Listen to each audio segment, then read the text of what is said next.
Board. The time is 6:02 p.m. on September 13th, 2021. Vice President Sanowski, will you please lead the board in the Pledge of Allegiance? Yes. I pledge allegiance to the flag of the United States of America and to the republic for which it stands, one nation under God, indivisible, with liberty and justice for all.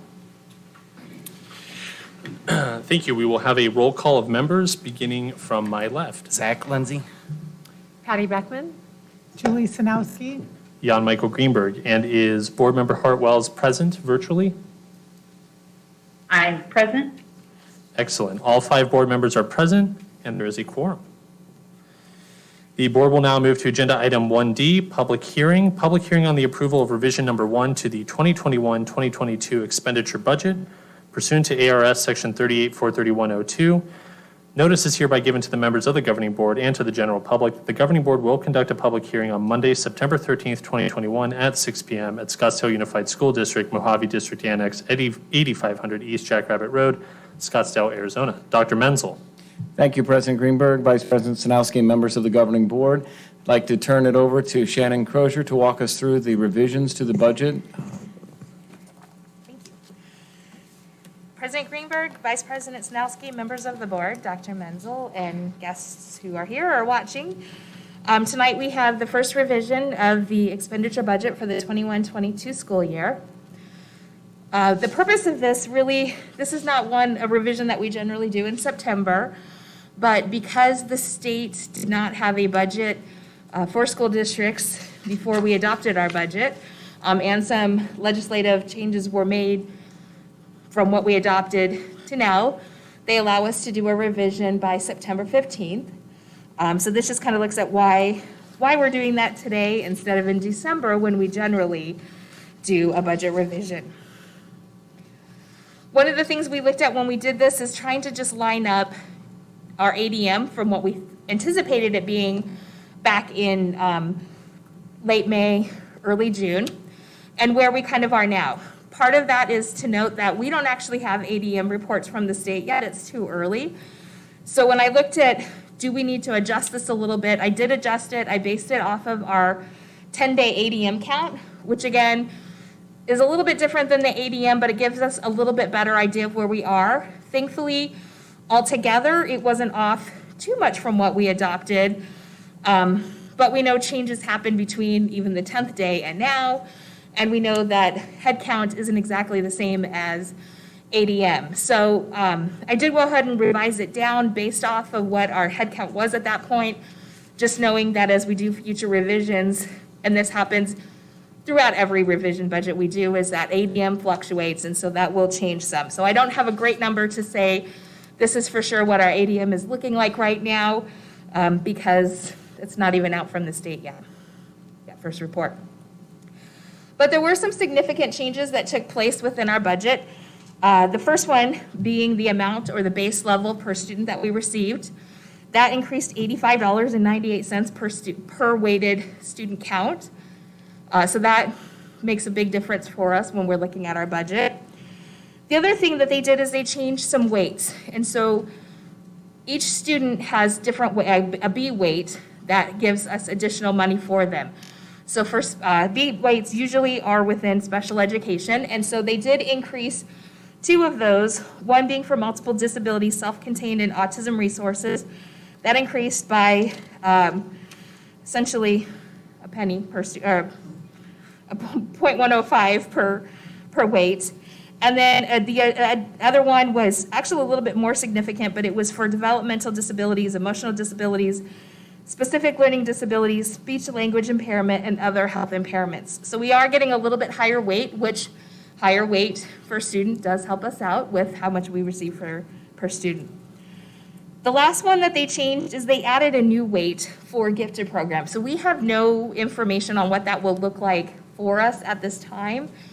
It's essentially for students who are in the gifted program at the 97th percentile as adopted, a test adopted by the State Board of Education. So I don't have even an estimate on what that'll look like at this point, but at least there is an additional weight that I think in the future will actually benefit our district and our budget.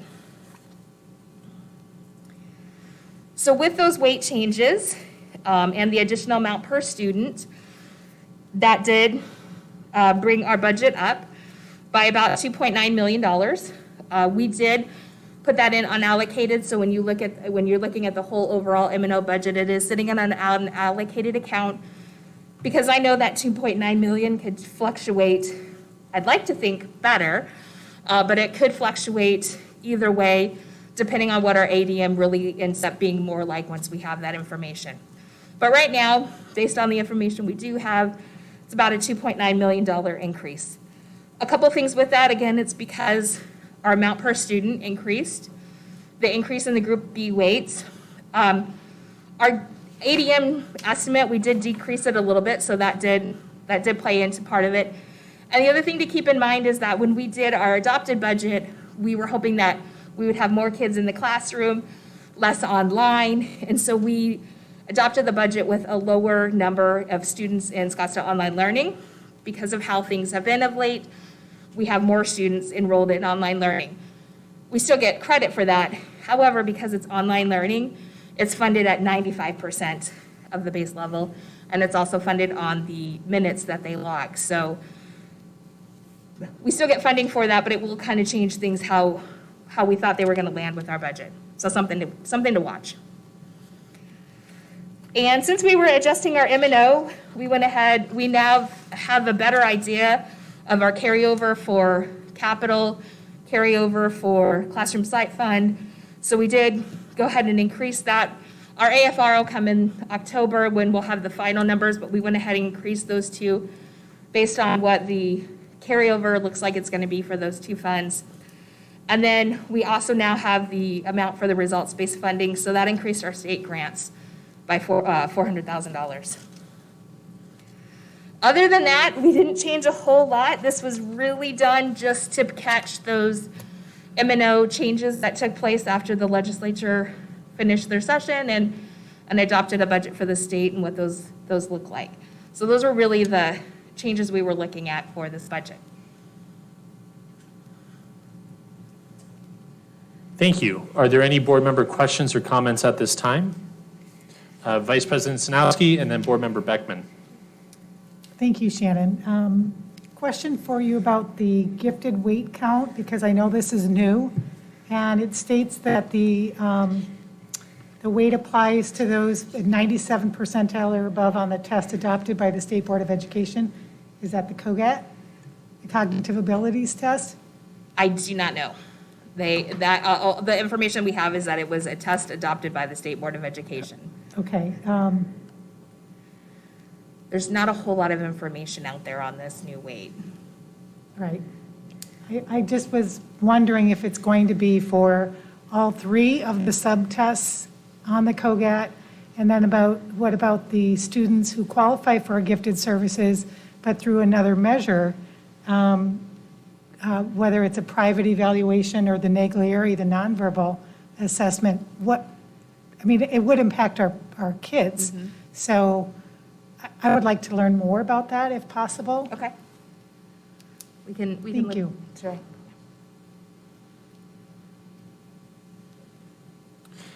Vice President, Board Member Beckman. Yeah, thanks, Shannon. A couple of just standouts for me that I'm hoping you can speak to, if not, maybe someone else can. Instructional improvement went down by 13.5%. When you see something called instructional improvement and it goes down from the previous year, can you speak to what that is? Or Dr. Guerin or someone, do you know what that is? On the, which line? I'm sorry. Second line, page 2. Under the whole M&O.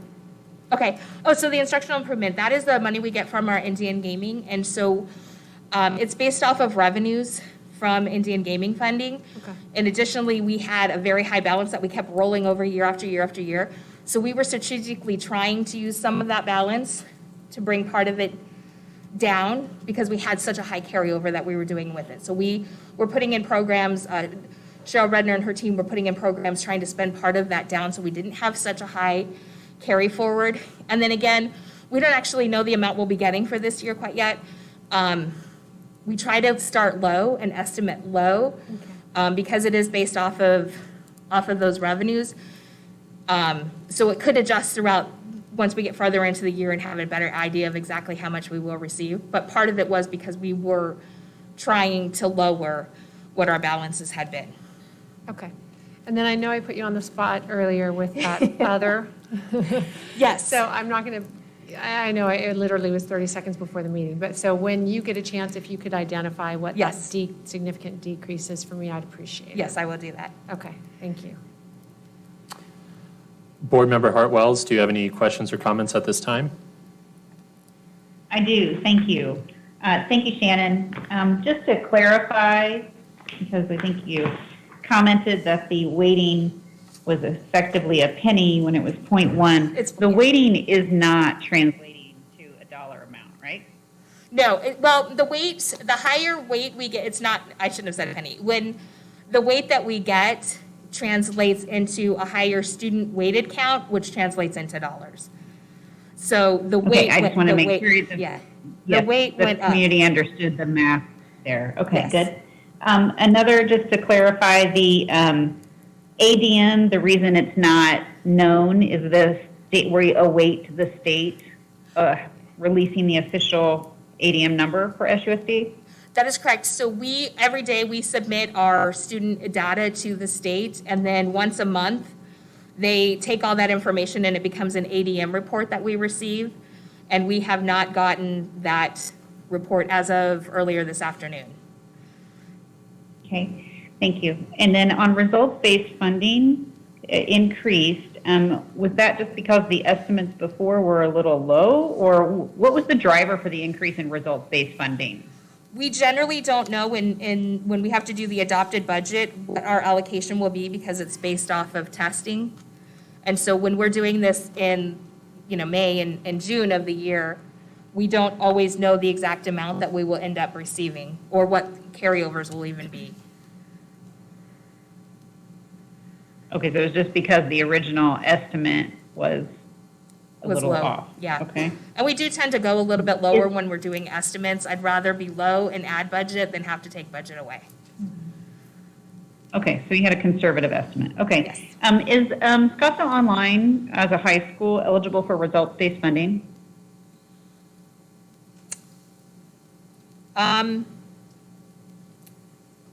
It's based off of their test scores.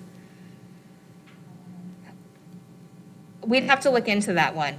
We've never received it for Scottsdale Online Learning, but it is a school.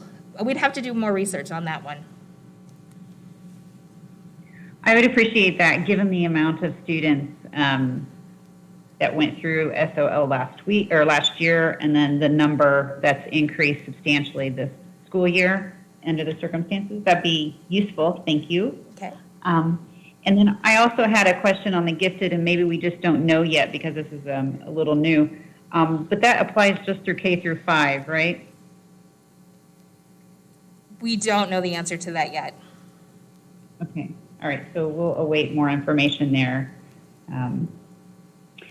Okay. Those are my questions for now. Thank you, Shannon. Thank you. Thank you. Are there, Board Member Beckman? Just one more quick thing. I'm sorry, the pupil transportation number for prior fiscal year, 6.3 million. Can you speak to that? I'm sorry to put you on the spot again, but that quickly, since last year, what is in that number since we really were online a good part of last year? And then you budgeted pretty much less this year when we have a typical school year going on. So we always budget for the positions that we Right. have. And so even though we weren't busing as many, we still have to budget for and we were still paying drivers even when we were doing, all online. So we budget for the positions we have. The big decrease is that when we were doing our budget for this year, we scoured through the positions that we had to make sure that we didn't have more positions than what we needed. And so we made a significant cut to the number of positions that we had for transportation for bus drivers, based off of what our need actually was. With vacant positions, we didn't, cut any positions that were filled, but we significantly cut positions within transportation to free up budget dollars for this year. Okay, so fuel and maintenance expense and things are not in this number? So transportation, what the primary, it does include fuel, which our fuel costs were down last year. But the primary thing when you're looking at a budget for transportation is always going to be the salaries and Right, benefits. right. Okay. Even if we don't spend it all, it sits vacant, I still have to budget for it in case we Sure. did fill those positions. Okay, thank you. Are there any other board member questions or comments?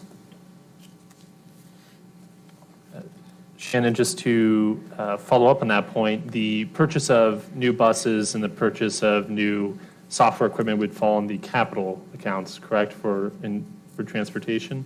The software that we just purchased it will be out of capital. The buses that we purchased were part of the bond Part of the because that bond. was part of what was voter approved for the bond. Okay. I don't believe I have any more questions. So final call for any last questions. Board Member Hartwell, do you have any last questions or comments? I do have one last question, and it may be we'll get back to you. Shannon, on the summary of the expenditure budget, the front page under special education administration, the substantial increase. The increase is $53,000. It shows as a high percentage because it's a low dollar amount within that area that we budget. And it actually is, that question was also asked by Board Member Lindsay today as well. It's actually mileage that we had put in there for mileage reimbursement. Chances are we probably won't use it all. We usually, as the year progresses, have a better idea of exactly where we're going to need that within the functions in SPED. But with not knowing exactly where we would need it, that's just where we coded it to as an administrative mileage cost, and then it will get moved throughout the year as we know exactly where expenditures are and likely not even fully used. So it's, okay, I apologize if I missed a communication. I've not been kind of out of pocket all day. Yeah. So you're attributing that amount to largely mileage? Yes, it's $53,000, and it is budgeted money for mileage within the SPED, for paying people back for their mileage within the SPED department. Reimbursement. Okay, thank you. Are there any final questions or comments? Well, thank you very much. The board will now move to agenda item 1E, public comments, approval of revision number 1 to 2021-2022 expenditure budget. These are public comments for 3 minutes on the specific issue of the approval of revision number 1 to the 2021-2022 expenditure budget. Dr. Menzel, do we have any public comments? I do not believe so at this time. Okay. The board will now move to agenda item 2A, action item, board action required. Agenda item A, approval revision number 1 to 2021-2022 expenditure budget. Is there any further discussion or debate about this item? Board Member Hartwells, do you have any additional comments or debate about this item? I do not. The chair moves to approve agenda item 2A, approval of revision number 1 to 2021-2022 expenditure budget. Is there a second? Second. Vice President Sanowski seconds. It is moved and seconded that the board approve agenda item 2A, action item, approval of revision number 1 to 2021-2022 expenditure budget. All those in favor say aye. Aye. Aye. Aye. The motion carries 5-0. The board will now move to agenda item 3A, adjournment. The chair moves to adjourn this public hearing of the Scottsdale Unified Number 48 Governing Board on September 13th, 2021. The time is 6:21 p.m. Is there a second? Second. Board Member Beckman seconds. It is moved and seconded that the board adjourn this public hearing of the Scottsdale Unified Number 48 Governing Board at 6:21 p.m. All those in favor say aye. Aye. Aye. Aye.